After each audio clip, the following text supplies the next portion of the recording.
السلام علیکم۔ Story T V میں خوش آمدید۔ لیکن ایمن کی سمجھ میں کچھ نہیں آ رہا تھا۔ وہ تو خوف سے اس قدر کانپ رہی تھی کہ اسے کوئی ہوش ہی نہیں تھا۔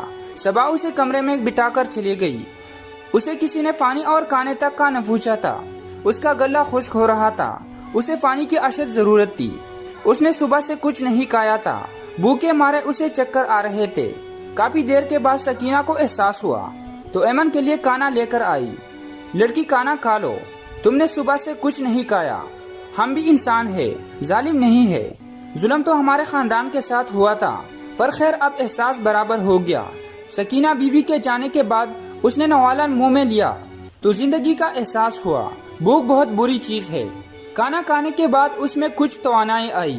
پانی بھی سامنے پڑا تھا، اس نے پی لیا۔ اب وہ سوچ رہی تھی کہ کیا اسے آج رات اس کمرے میں اکیلے سونا پڑے گا جس میں صرف ایک چارپائی رکھی ہوئی تھی۔ احمد کے کمرے میں سونے سے زیادہ اسے یہاں سونا بہتر لگ رہا تھا۔ اس کے دل میں احمد کا خوف آج سے ہی بیٹھ گیا تھا۔ اس طرح کا سلوک تو کوئی کسی جانور کے ساتھ بھی نہیں کرتا ہے جیسا اس کے شوہر نے اس کے ساتھ کیا۔ احمد کی جگہ اگر کوئی اور ہوتا تو آج ایمن کے ہمراہ ہی فاکر ہواؤں میں اڑ رہا ہوتا، کیونکہ وہ تھی اتنی پیاری۔ وہ سوچتی سوچتی سو گئی۔ صبح سویرے نورین نے آ کر اسے اٹھایا۔ وہ یہ کہہ کے باہر نکل گئی، اٹھو بی بی، کام پر لگ جاؤ۔ میں اکیلی بوڑھی عورت ہوں، اس دن کے انتظار میں تھی کہ بہو آئے گی تو سارا گھر سنبھال لے گی۔ بہو بھی آئی تو ایسے شخص کی بہن جس نے میری کوکھ اجاڑ دی۔ اٹھو اب کام پر لگ جاؤ، کوئی من چاہے دلہن نہیں ہو تم جو اس طرح پڑی۔ وہ یہ کہہ کے باہر نکل گئی۔ وہ اپنا بھاری بھرکم فراق سنبھالتے ہوئے اٹھی جو اس کی شادی کا جوڑا تھا۔ رات اسے لباس تبدیل کرنے کا موقع نہیں ملا تھا۔ اس کے کپڑوں کا چھوٹا سا بیگ احمد کے کمرے میں تھا۔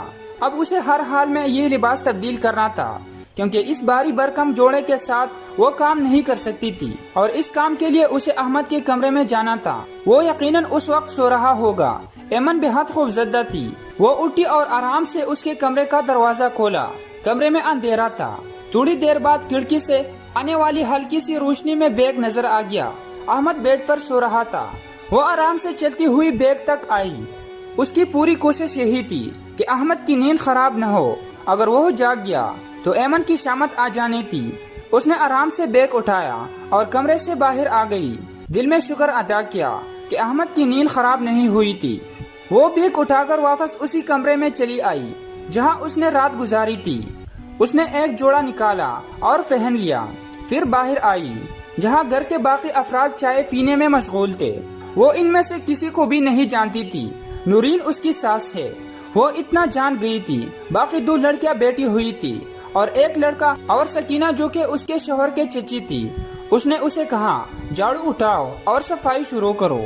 وہاں پر موجود ایک لڑکی نے اسے آرڈر دیا۔ وہ لڑکی صوفیہ تھی، اس کی چھوٹی نند کی جس کی عمر 16 سال تھی۔